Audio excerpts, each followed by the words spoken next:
주일 예배 오신 여러분, 주님의 이름으로 환영합니다. 오늘은 제목이 좀 깁니다. 행복한 자, 의에 줄이고 목마른 자, 긍휼히 여기는 자여 라는 제목으로 말씀을 증거할 때, 오늘 사람의 음성으로 듣는 시간이 아니라요, 이 시간은 인간 지식 전달 시간이 아니잖아요.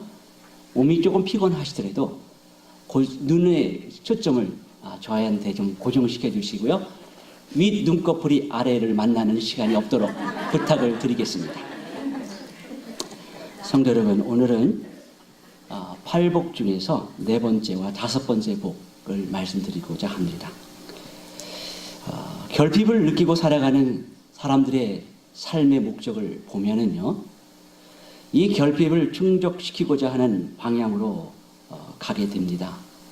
이것은 누가 가르쳐 준다고 해서 그렇게 하는 것도 아니고요, 본능적으로 강력하게 그러한 것을 추구하며 살아가게 됩니다.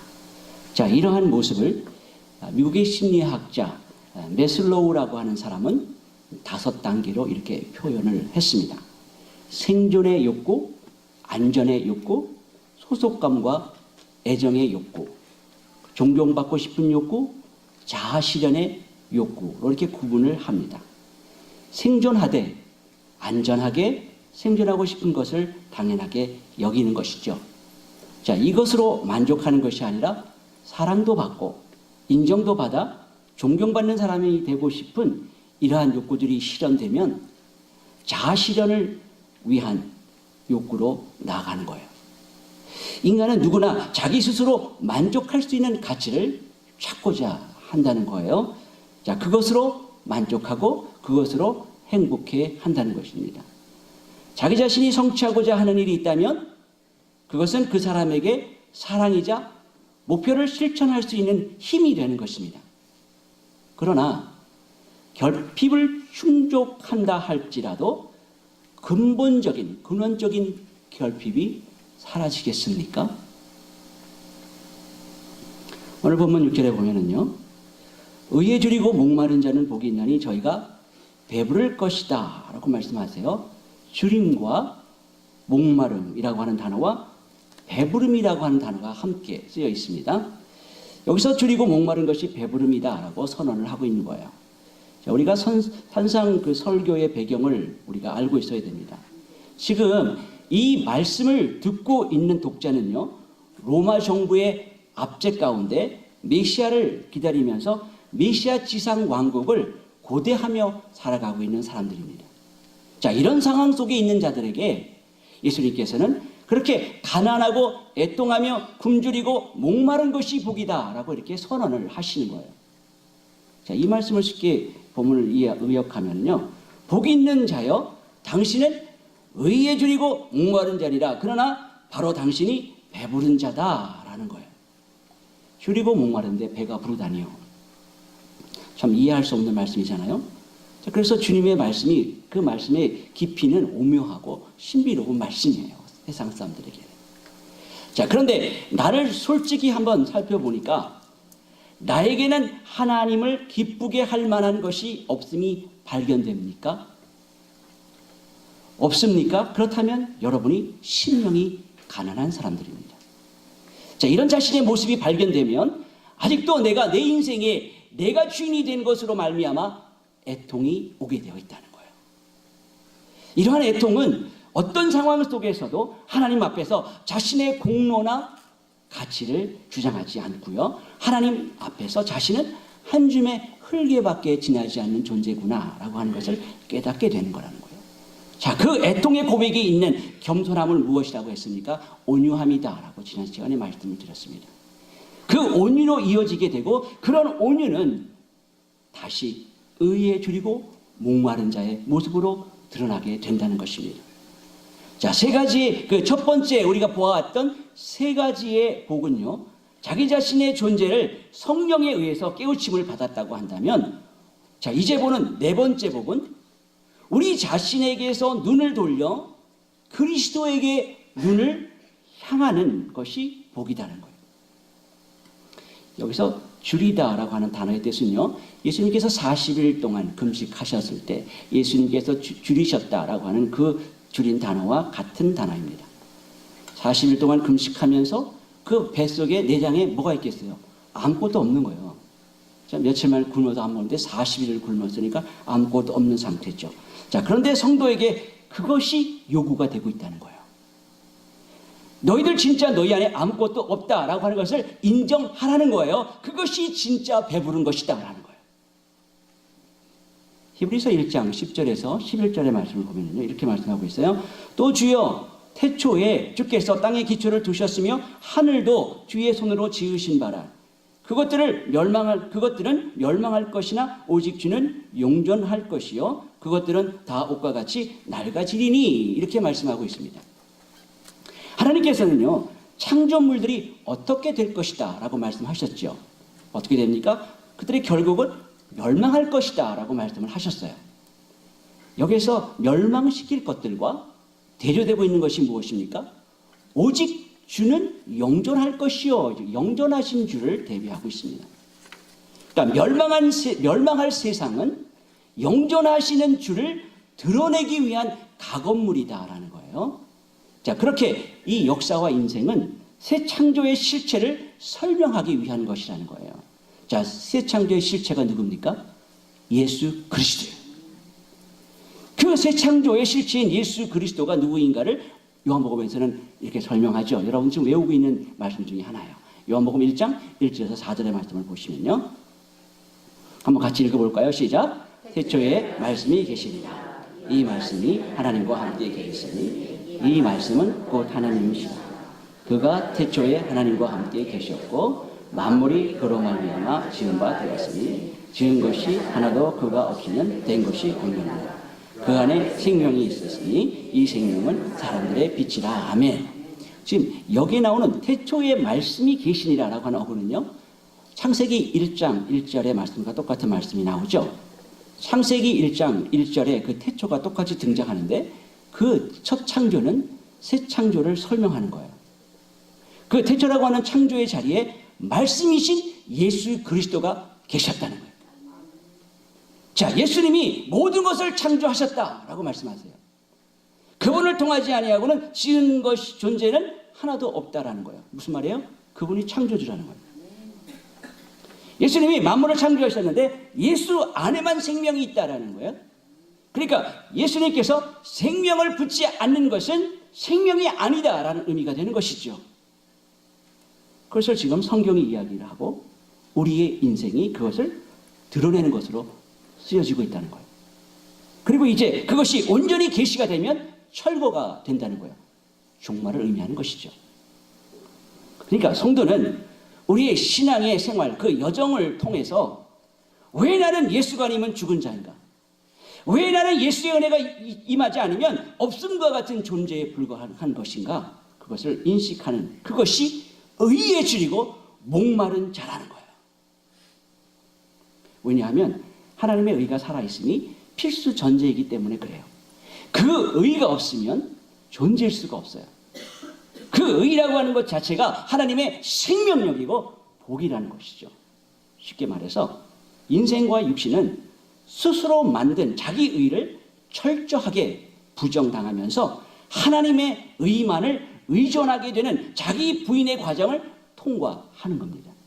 자, 그러면 하나님만이 할 수 있는 그 의를 인간 우리가 만들어내 놓겠다라고 하는 그 말이 되겠습니까? 인간은 의를 행할 수 있는 가능성이 있고 능력이 있다라고 생각하는 인본주의자들이 의에 줄이고 목마름을 어떻게 설명하고 이해하겠습니까? 어떻게 하면 우리가 정의로운 삶을 살 수 있을까? 우리가 어떻게 하면 우리가 올바로 살 수 있을까? 라는 것으로 이해하고 설명하지 않겠습니까? 성경이 말하는 의에 줄이고 목마르다라고 하는 것은 하나님의 사랑하심과 그의 형상과 하나님의 신비를 간절히 원하는 거예요. 성경을 마태복음 6장 33절에서 너희는 먼저 그의 나라와 그 의를 구하라 라고 말씀하시죠. 죄인된 우리는 그리스도 예수 안에 있는 구속으로 말미암아 하나님의 은혜로 죄 용서함을 받게 됩니다. 모든 인간의 죄를 짊어지신 예수 그리스도의 순종은 믿는 자들을 하나님 앞에서 법적으로 의롭게 되었음을 선포하는 거였어요. 의인은 없나니 하나도 없다라고 말씀하신 것처럼 이스라엘이 계속해서 율법을 어겼던 죄인들과 같이 우리도 전적으로 의의 주인 자들입니다. 오직 예수 그리스도만이 율법의 요구를 완전히 이행하신 분이시죠. 그 사실로 말미암아 완전하게 의로움을 입은 자들이 저와 여러분 성도입니다. 자, 그런데 의에 줄이고 목마름을 어떻게 하면 올바르게 선하게 살 것인가로 우리가 그것을 어떻게 해석해낼 수 있겠습니까? 성경은 내가 이렇게 선한 행위를 하고 선한 삶을 살 수 있다, 정의로운 일을 할 수 있다라고 생각하며 그 일에 가능성을 두고 있는 사람들을 성경은 부자다라고 그래요. 배고프지 않는 자들이에요. 자기네 가치와 능력과 힘이 있다고 생각하는 사람들을 부자라고 그런다는 거예요. 그것은 상징적인 언어입니다. 돈 많은 사람을 이야기하는 것 아니라고 말씀을 드렸죠. 라오디아 교회가 그런 교회였잖아요. 자기가 가지고 있는 힘과 소유를 가지고 자신의 가치를 증명하고 자랑하는 자들을 부자라 그랬어요. 라오디게아 교회는 배부름으로 인해서 자신의 수치를 보지 못했어요. 부족함이 없기 때문에 자기들은 그 공고함과 가련함을 보지 못했습니다. 인간들은요, 자기 어떤 종교 행위가 있으면 그것을 자랑하고, 그리고 자기가 이루어놓은 것이 있으면 그 모든 결과물이 마치 자기 것인 양 자랑을 합니다. 나는 부자요, 부유하고 부족함이 없다라고 이렇게 쇼업합니다. 그러나 주님의 평가는 그들의 실상은 곤고하고 가난하고 눈멀고 벌거벗었다라는 것이 주님의 평가입니다. 그것은 사망에 이르는 목마름이고 사망에 이르는 굶주림이 되는 것입니다. 주님은 세상 사람들의 평가로 판단하지 아니하십니다. 단순히 그들의 부유가 문제가 아니라 그들의 부유함에 대한 주님의 평가가 너무나 중요하다는 사실을 기억해야 합니다. 스스로 부유하여 부족함이 없다라고 하는 그런 교회를 향해서, 그런 사람을 향해서 주님께서 뭐라고 했어요? 토해내고 싶다 그랬어요. 그들의 판단과 전혀 다른 판단을 지금 예수님께서 하고 계시는 것이죠. 우리 그리스도인들은요, 항상 하나님을 어떻게 하면 기쁘게 할 수 있을까? 그걸 하는 마음이 우리 마음 가운데 있습니다. 우리 마음 안에 그리스도를 열망하는 마음이 있지만 내 자신 속을 들여다보니까 많은 마음의 악함이 발견되고 또 반역하려고 하는 그런 부정한 마음을 볼 때도 있습니다. 때때로 어떤 은혜도 받을 수 없다라고 하는 그런 의심이 들 때도 있고요. 자신의 삶의 역사는 하나님의 은혜를 느끼지 못할 때가 있을 수 있습니다. 그때마다 우리는 낙담하죠. 우울해지죠. 그러나 우리 하나님께서는 그런 우리를 오늘도 말씀을 통해서 위로하고 계십니다. 그리스도께서는 의로 충만한 자가 복이 있다라고 말씀하신 것이 아니라 의에 줄이고 목마른 자가 복이 있다라고 이렇게 선언하십니다. 자신의 부패함을 애통하는 자, 자신의 마음의 죄악을 슬퍼하는 자, 끊임없이 예수 그리스도의 은혜를 구하며 그리스도를 따르기를 갈망하는 자를 위로하십니다. 저희가 배부를 것이며라고 하는 의미는 하나님께서 그 영혼을 줄이고 목마르게 하셨을 때에 하나님으로부터 그 체험을 받게 되고 더 할 없는 그 풍요를 경험하게 한다는 것. 자, 그러나 끊임없이 의에 줄이고 목마를 때마다 그리스도를 필요로 하는 죄인은 성령 하나님에 의해서 하늘의 풍요를 경험하게 될 것입니다. 사랑하는 성도 여러분, 저와 여러분들이 그러한 존재 아닙니까? 성도는 영의 눈이 열려서 그 눈으로 성령의 역사를 바라보면서 우리는 하나님에 의해서만 존재하며 생명입니다 라고 하는 것을 인정하는 자들입니다. 그들이 의에 줄이고 목마른 자들이고 그들이 진짜 배부른 천국 하나님의 백성들인 것입니다. 이제 주님이 말씀하신 다섯 번째 복에 대해서 말씀을 드리겠습니다. 주님이 말씀하신 다섯 번째 복은요, 긍휼히 여기는 자입니다. 긍휼히 여기는 자는 복이 있나니 긍휼히 여김을 받는다 라고 하셨어요. 자, 이것은 또한 우리를 바라보면 절대 알 수 없는 비밀이에요. 나만 바라보면. 오직 예수 그리스도에게 있는 성품이 긍휼이라는 거예요. 다시 말해서 예수 그리스도에게 눈을 돌릴 때 주어지는 복이라고 말씀하고 있는 거예요. 5절의 말씀을 많은 사람들이 이렇게 해석을 하는 것 같아요. 성도는 긍휼을 베푸는 사람이 되어야 된다. 자, 그래야 그도 긍휼히 여김을 받을 수 있다라는 의미로 해석을 하는 사람들이 있어요. 자, 그런 사람들을 신학적으로 엘미니안주의다라고 이렇게 이야기를 하죠.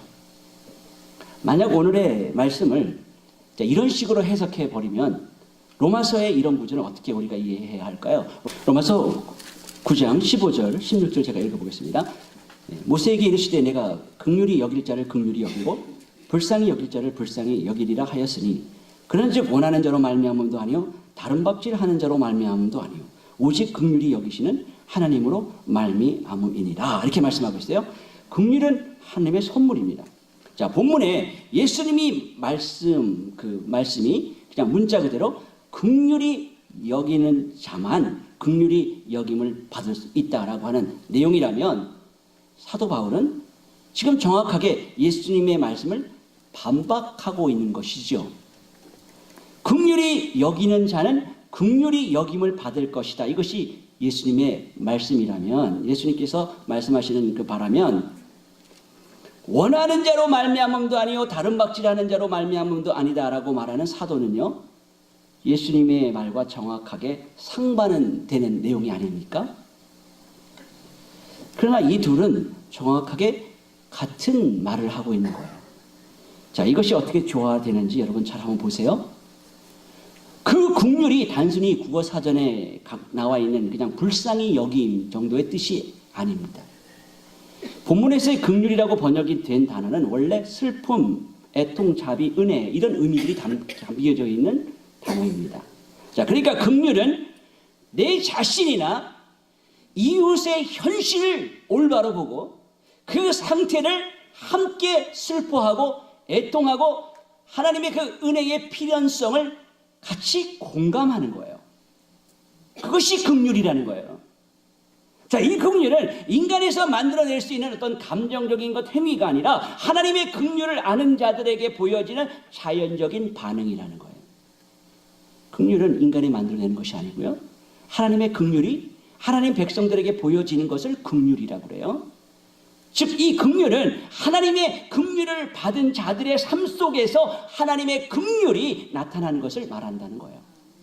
자, 그러니까 성도에게서 나와야 하는 긍휼은 인간이 칭찬을 받는 종류의 그런 긍휼이 되어서는 안 된다는 거예요. 아, 저 사람은 참 긍휼이 많은 사람이야, 긍휼을 베푸는 사람이야. 자, 이렇게 사람이 칭찬받는 긍휼이 아닙니다.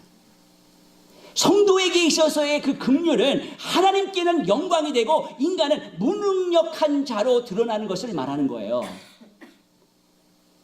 예수님께서는 산상설교를 통해서 성도는 하나님의 복을 받는 비결을 말씀하고 있는 것이 아니라 이 산상설교를 통해서 이미 창세전에 하늘의 신령한 복을 받고 사는 성도들에게만 나오는 자연적인 반응을 설명해 주고 있는 거예요.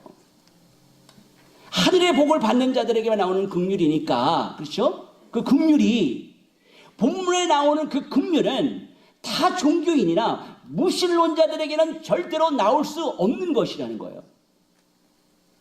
불교나 기타 종교에서 말하고 있는 인본주의의 기반을 둔 그러한 사람을 향한 불쌍한 마음, 자비와는 다른 것입니다.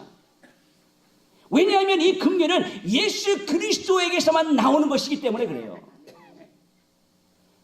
고린도전서 3장 3절의 말씀 여러분 잘 아시죠? 내가 내게 유익한 모든 것으로 구제하고 또 내 몸을 불사르게 내어줄지라도 사랑이 없으면 내게 아무 유익이 없느니라, 이렇게 말씀하고 있어요. 자, 자기가 가진 것을 다 팔아서 구제하고 봉사하고 헌신한다 할지라도, 자기 몸을 불태운다 할지라도, 그런 긍휼을 베푼다 할지라도 예수의 사랑을 근거로 하지 않은 것이면 그것은 아무것도 아니라는 거예요. 그것이 주님의 평가예요.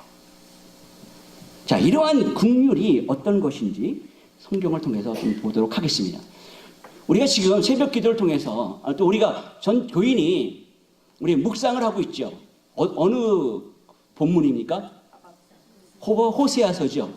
네, 호세아서를 지금 묵상하고 있는데 이 호세아서가 그 하나님의 긍휼을 잘 설명해 놓은 책입니다. 거기에 긍휼이라는 단어가 참 많이 나오죠. 호세아서에 보면 우리가 호세아 이렇게 얘기하면 기억나는 게 다 알죠. 네, 음란한 여인 고멜과의 결혼이에요. 자, 호세아서는 하나님의 역할을 맡은 호세아라고 하는 배우와 하나님의 백성의 역할을 맡은 고멜이라고 하는 창녀의 이야기입니다. 하나님께서 이스라엘을 자기 백성으로, 자녀로, 때로는 아내 이렇게 표현을 하시죠. 하나님과의 관계에 있어서. 하나님은 호세아에게 창녀 고멜과 결혼하라 이렇게 명하십니다. 호세아에게 하나님의 말씀이 임하여 고멜과 결혼을 하는 것은요, 이스라엘이 하나님의 아내로서 정절을 유지하지 못하고 이미 음란해져 있다라고 하는 것을 고발하는 거예요. 자, 그러므로 고멜과의 결혼을 통해서 하나님께서 이스라엘을 심판하시겠다라는 것을 메시지로 던져주고 있는 것이죠. 그런데 단지 심판만이 아니라 음란한 여인과 결혼을 해야 하는 호세아 선지자를 통해서 우리는 하나님의 그 마음을 읽을 수 있어야 합니다. 그리고 그 자식을 낳는데요, 그 자식들에게 하나같이 하나님의 저주가 떨어지지요. 그 심판의 내용이 어떻게 드러납니까? 자녀의 이름을 통해서 계시가 되고 있어요.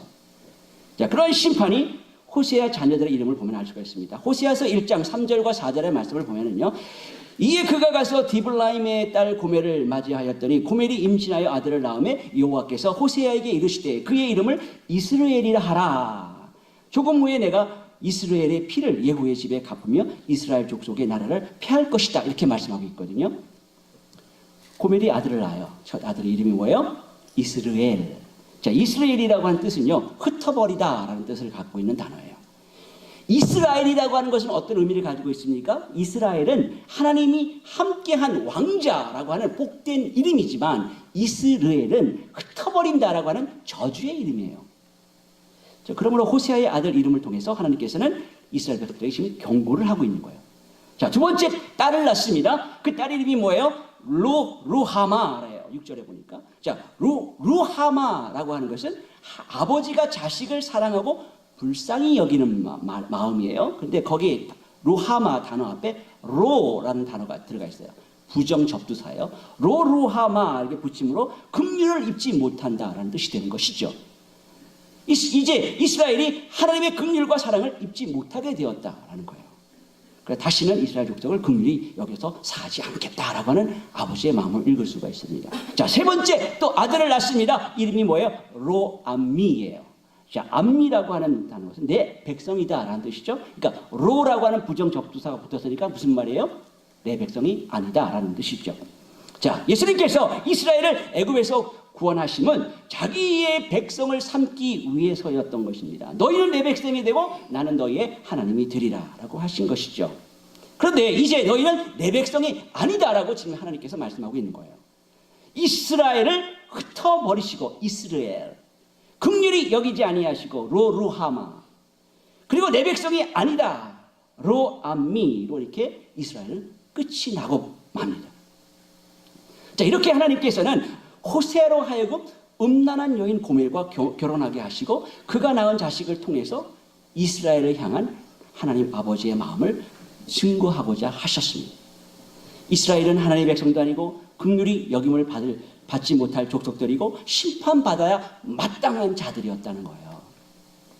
자, 이것이 그들의 형편인데도 불구하고 정작 이스라엘은 어떻게 생각하고 있었냐면요, 자기의 형편에 대해서 무지했고 그리고 자기들은 오직 하나님께서 선택한 선민이기 때문에 우리는 하나님을 잘 섬기고 있다 라고 이렇게 생각하고 있었다는 거예요. 그러나 이스라엘만은 아니라는 거예요.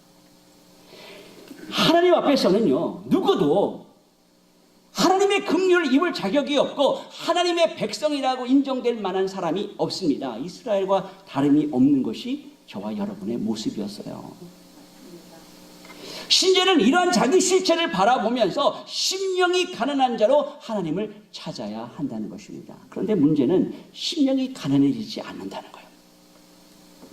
호세아의 세 자전을 통해 선포하신 것처럼 이스라엘은 긍휼의 대상도 아니고 하나님의 백성도 아닌 거예요. 그러나 그들은 하나님께 매달리지도 않았어요. 여전히 자신의 죄도 발견하지 못했어요. 심령의 가난함은요, 성령 하나님의 역사함 속에서만 일어나는 사실을 우리 알고 있죠. 그렇습니다. 호세아서 2장에 가면 조금 더 하나님의 저주가 확실하게 그려져 있어요. 호세아서 2장 2절에서 5절의 말씀을 보면요, 이렇게 말씀하고 있습니다. 한번 제가 읽어볼게요. 너희 어머니와 논쟁하고 논쟁하라. 그는 내 아내가 아니요 나는 그의 남편이 아니라 그가 그의 얼굴에서 음란을 제하게 하고 그 유방 사이에서 음행을 제하게 하라. 그렇지 아니하면 내가 그를 벌거벗겨 그 나던 날과 같게 할 것이요 그로 광야같이 되게 하며 마른 땅같이 되게 하여 목말라 죽게 할 것이며 내가 그의 자녀를 긍휼히 여기지 아니하리니 이는 그들이 음란한 자식들임이니라. 그들의 어머니는 음행하였고 그들을 임신하던 자는 부끄러운 일을 행하였나니 이는 그가 이르기를 나는 나를 사랑하는 자들을 따르리니 그들이 내 떡과 내 물과 내 양털과 내 삶과 내 기름과 내 술들을 내게 준다 하였음이니라. 아멘. 여기 보시면요, 지금 고멜의 이야기인데 그들이라고 계속 이야기하고 있어요. 그들의 어머니, 그들. 지금 누구를 이야기하는 것입니까? 이스라엘의 이야기라는 거예요. 그들은 하나님이 누군지도 알지 못하고 그분이 허락한 모든 은혜를 생각하지도 않는다는 거예요. 하나님께서 그들에게 베풀어 주셨는데 하나님께서 베풀어 준 것이 아니라 호세아가 아닌 자기 남편이 아닌 다른 남자, 바람핀 남자가 준 것으로 그렇게 여겼다는 거예요. 이스라엘이. 그러니까 하나님 아닌 우상 숭배를 하며 살았던 것이 이스라엘이라는 것이죠. 그런 패역한 창녀와 그의 자손이 이스라엘입니다. 그들은 절대 하나님의 긍휼을 받을 수 없는 존재다라고 지금 말씀하고 있는 것이죠. 그것이 저와 여러분의 처음 자리의 현실입니다. 도저히 선을 행할 수 없는 상태, 당장 버림을 받아도 아무 할 말이 없는 그러한 음탕한 신부, 그것이 바로 이스라엘, 저와 여러분의 처음 자리였어요.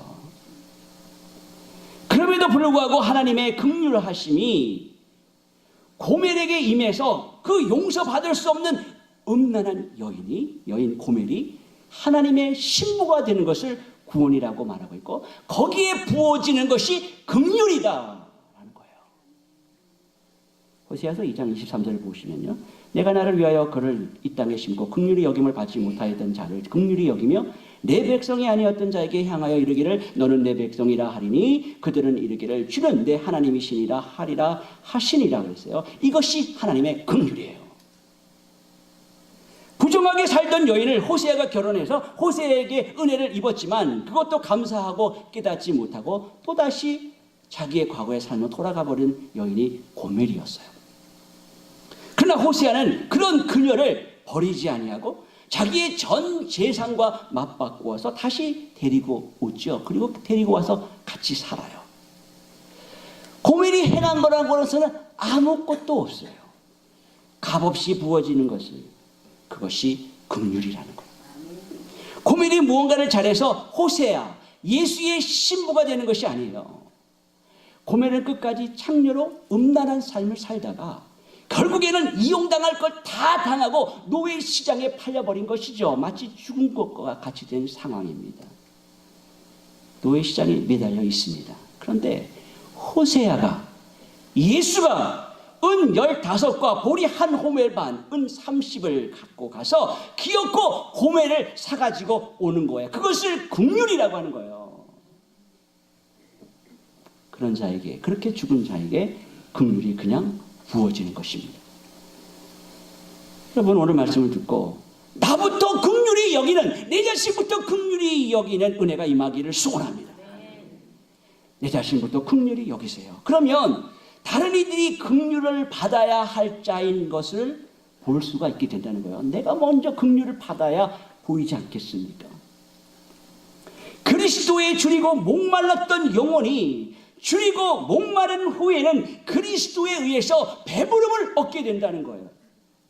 주님으로부터 긍휼을 받았기 때문에 이제 구원받은 죄인들은 다른 사람을 긍휼히 여길 수 있는 여유와 마음이 생긴다는 거예요. 이것을 하나님께서 우리에게 긍휼을 얻기 위해서 긍휼을 여기라고 요구하신 것이 아니라 오히려 하나님의 놀라운 은혜를 받은 사람이 되었기 때문에 이제 다른 사람에게 관대한 행동을 하지 않을 수 없게 되었다는 거예요. 다시 말해서 이제 타인에 대해서 하나님의 시각으로 그들의 영혼을 바라볼 수 있게 된 거예요. 그들의 영혼의 비참한 그 상태를 보면서 불쌍한 마음을 품게 된 마음을 이야기하는 것이죠. 또한 고통을 받는 자의 고난을 슬퍼하며 우는 자들과 함께 우는 긍휼한 마음인 거예요. 이것이 자연인이 갖고 있는 그러한 긍휼함이 아니에요. 성령께서 주시는 열매인 것이죠, 긍휼이. 자, 이 마음은 감정으로만 있는 것이 아니라 또한 행동하게 되어 있는 거예요. 말만 하는 게 아니라는 거예요. 그리스도가 마음에 있다면 형제의 아픔, 형제의 그 고통, 형제의 그 멸망당함을 보고 우리는 외면할 수 없어요. 긍휼히 여기는 마음은 자신에게 있는 하나님에 대한 사랑의 열매로서 선한 일을 행하는 것으로 나타날 수밖에 없다는 것이죠. 하나님 나라의, 하나님 백성의 그 복의 선포는 심령이 가난한 자에서부터 시작되는 것이죠. 심령이 가난한 자, 애통하는 자, 온유한 자, 의에 줄이고 목마른 자, 그리고 긍휼히 여기는 자는 복이 있나니 너희가 긍휼히 여김을 받을 것이다. 하나님은 지금 하나님의 은혜의 복음을 부각시키고 있는 거예요. 그리고 인간 측에 우리의 불가능함과 무력함을 드러내고 있는 것이죠. 역시 너희들은 하나님의 긍휼을 입어야 하나님의 백성이 될 수 있는 거야 라고 지금 하나님께서 저와 여러분들에게 말씀하고 계시는 거예요. 말씀 정리합니다. 눈을 조금만 크게 뜨시고 1분만 저에게 주십시오. 긍휼히 여긴다고 하는 것은 내 안에 나올 수 있는 긍휼은 전혀 없으므로 아버지의 긍휼이 제게 필요합니다. 그리고 저희들에게도 하나님 아버지의 긍휼이 필요합니다. 이것이 긍휼히 여기는 거라는 거예요. 내가 무엇을 줄 수 있는 것이 아니라, 내가 갖고 있는 것 좀 나눠주는 차원이 아니라, 하나님 저희들을 긍휼히 여겨 주시옵소서, 이것이 긍휼히 여기는 것이라는 거예요. 하나님은 우리에게 구원을 받기 위하여 우리에게 긍휼을 요구하지 않으십니다. 이제 하나님의 긍휼을 받은 하나님의 백성들이 다른 사람을 긍휼히 여길 수 있는 은혜가 우리에게 임하게 되는 거예요. 오직 내 안에 살아 역사하시는 그리스도로 말미암은 것을 여러분 기억하시기 바랍니다. 성도 여러분, 여러분은 복받은 자들입니다. 심령이 가난한 자들, 애통이 가난한 자들, 온유한 자들, 의에 줄이고 목마른 자들, 그리고 긍휼히 여기는 긍휼을 입은 자들, 바로 여러분들이 복을 받은 자들입니다. 너는 행복한 자야 라고 하는 주님의 음성을 듣는 저와 여러분 되시기를 소원합니다. 그리고 주님 한 분만으로 저는 만족하며 살아가겠다 하는 그 고백 위에 살아가시기를 소원합니다. 우리의 삶은 이 세상에서 하나님의 긍휼을 드러낼 수밖에 없는 삶인 거예요. 자, 그런 자의 행복은 하나님이 우리를 긍휼히 여겨주신다는 복을 아는 자들입니다. 즉 자비로운 자에게는 주의 자비하심으로 나타내시며, 종국에 가서는 다가올 심판 날에 성도에게는 구원의 그 베푸는, 구원함을 베푸는 긍휼함을 맛보게 될 것입니다. 그날까지 승리하는 저와 여러분들이 되시고, 지금도 순간순간 그 하나님의 나라의 복을 맛보고 있지만 궁극적으로 승리하는 날에 임할 주님의 긍휼함을 경험하는 우리 모두가 되시기를 예수 그리스도 이름으로 간절히 축원합니다.